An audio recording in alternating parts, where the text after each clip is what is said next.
In this lecture, we'd like to consider together the contemporary relevance of wisdom literature. It's one thing to study how wisdom literature operates, to get accustomed to its genre so that we're hearing its message more effectively.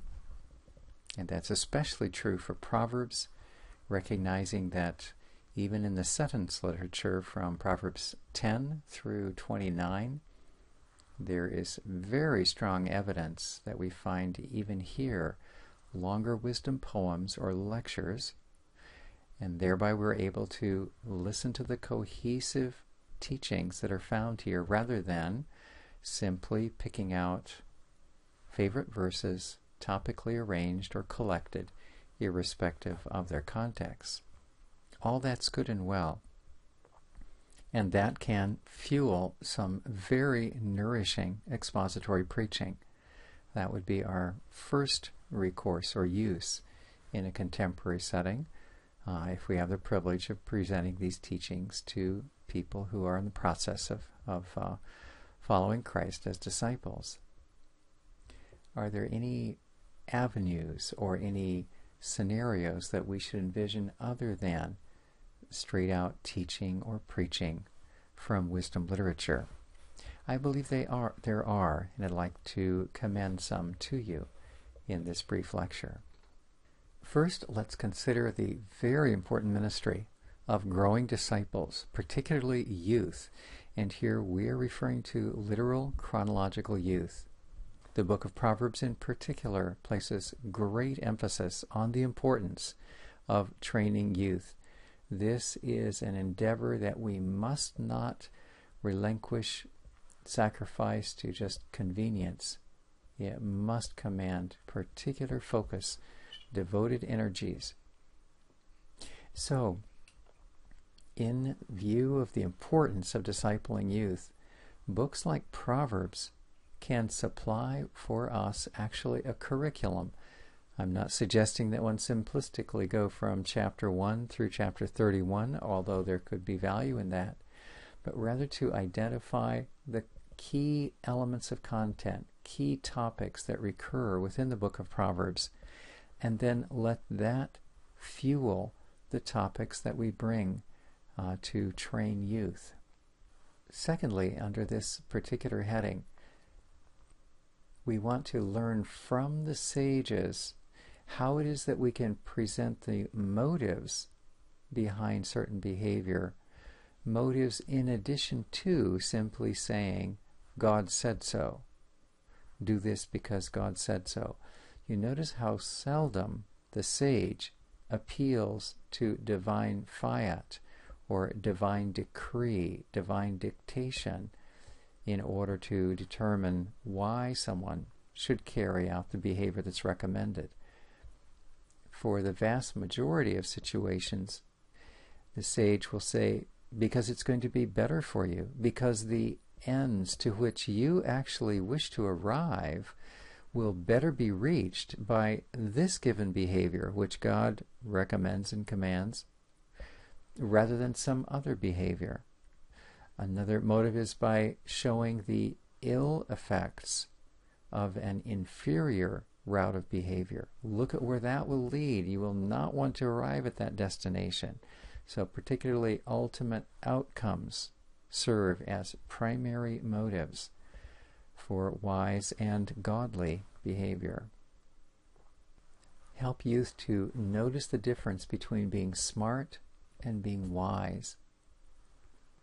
And finally, let Proverbs model the importance of not simply being wise for one's own benefit, but maturing to the point of one's own self then, imparting that wisdom to others.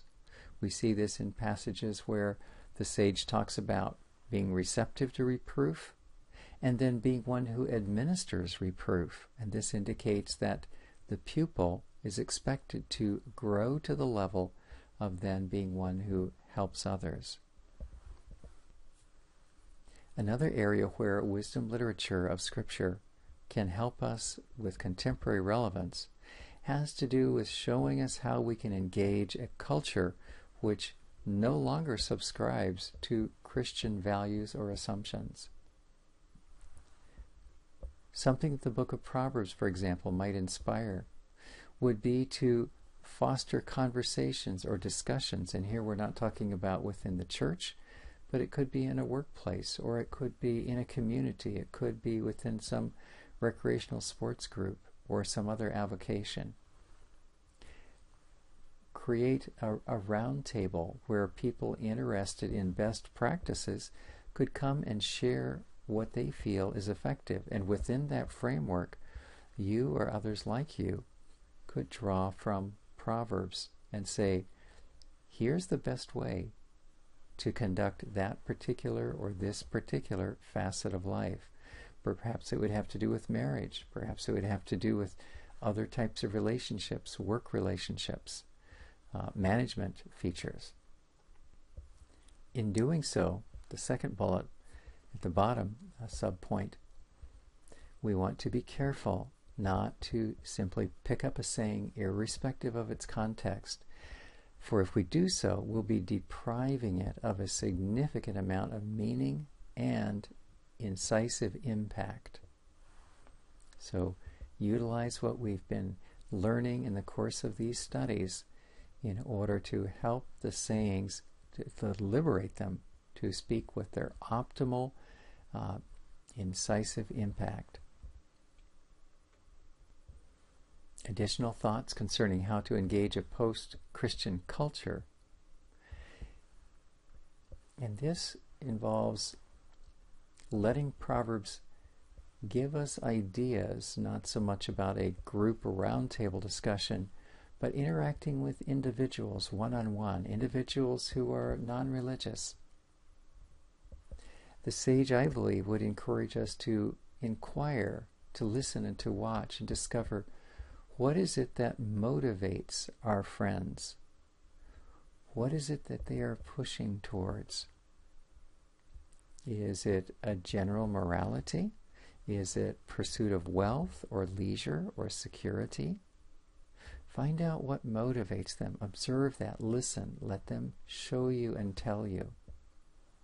This indicates the direction they're going. This indicates something that is important to them. And then take a look yourself at a book such as Proverbs, or you could go to Ecclesiastes, or you might go to Job if they're wrestling with issues of theodicy. And find out what the sages say about that motive, which is so important in your friend's scheme of values. First off, does the sage agree that it's worthwhile? Or if the sage says, no, that's a deceptive end, that's a deceptive motive, then find out why the sage is concerned about its invalidity, and see what your friend thinks about that. If, on the other hand, the motive, the aim, the goal, which your friend embraces is endorsed by the sages of Scripture, then notice how it is that the sage recommends getting to that goal. And then take a look at how your friend is trying to get to that goal, and this might foster some conversations.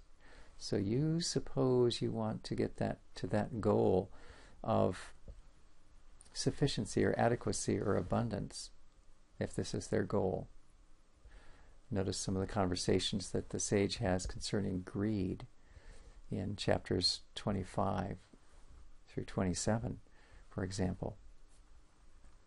And then on that very topic or aim, compare how your friend is heading for that goal, and notice what the sage says about that. Are they affirming that particular strategy, or does the sage say, wait a minute, that's not going to work out so well?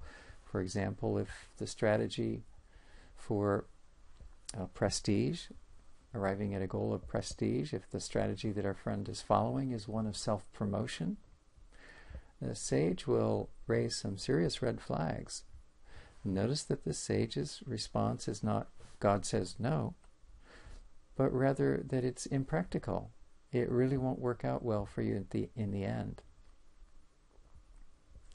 So this is what we mean by engaging a post-Christian culture in individual conversation, individuals who are non-religious, and shining some light on their motives, all the while showing them that you're interested in supporting and helping them arrive at valuable motives, and then showing how the sage counsels them the way to get there. I wonder if you're keeping in mind that the foundation for all that the sage teaches is reverence for God. Consequently, with whatever is the aim or avenue, whatever is the goal, rather, towards which one might be tending, a valuable goal, the sage would routinely come back and check this level of health. That is, whether or not the individual is indexing all that they do by a fundamental reverence for God. Absent that, a person will always be off course by a certain number of degrees. Embracing reverence for God, they will be on course, and they can rest assured that they will arrive at an end of greatest value. The last thought that I would suggest concerning contemporary relevance for study of wisdom literature has to do with utilizing, harvesting the insights and awarenesses that we accumulate in the Hebrew Bible, the Old Testament, and letting that sharpen and illuminate our understanding of what's going on in the New Testament. You may be asking, how do we go about this? It begins as we become familiar with the sorts of expressions and the sorts of vocabulary, the sorts of literary devices that the sages like to use. Here's just a short sample. You'll recall that the sages routinely utilize a wisdom commendation, oftentimes in the form of urging their audience to wake up and pay attention. And it's after that that actual wisdom content is delivered. Wisdom commendation followed by wisdom content. You may recall that on more than one occasion Jesus would preface a teaching by saying, "Listen, he who has ears to hear, let him hear." This is a wisdom commendation. Pay attention. And then he moves on from that exhortation to receptivity to deliver the actual content. Another feature that we're well aware of in Jesus' teaching has to do with his use of parables. Are we aware that as he did so, he was presenting his truths aided by the techniques of a sage, a teacher? The function of a parable is to approach an abstract concept and render it a little easier to understand by use of tangible story. Another device is evaluating something as blessed, or get at the sense of it a little more easily, fortunate is such and such. Recognize this in Matthew 5. Blessed are the poor in spirit. When Jesus is using that expression, he's using a Greek word that corresponds to the Hebrew word that we find in wisdom literature, where the sage is presenting a value. Such and such a conduct or such and such an achievement or an acquisition has high value, ultimately worthwhile. This is in contrast to the theological statement asserting that someone is enjoying God's favor, that God is blessing them. It's unfortunate that in English those two coalesce in one term, whereas in Greek, the Beatitudes of Matthew 5, and also in Hebrew, when the sages are talking about someone is blessed if they do or experience or enjoy thus and such, those are different than describing someone as receiving divine favor, such as Abraham blessing his children or Jacob blessing his children. A last literary imagery or reference that I'll mention here, and this list is by no means exhaustive, but when we encounter references to way, route of travel in Jesus' teaching, we want to keep in mind that this was a very popular metaphor in wisdom writing.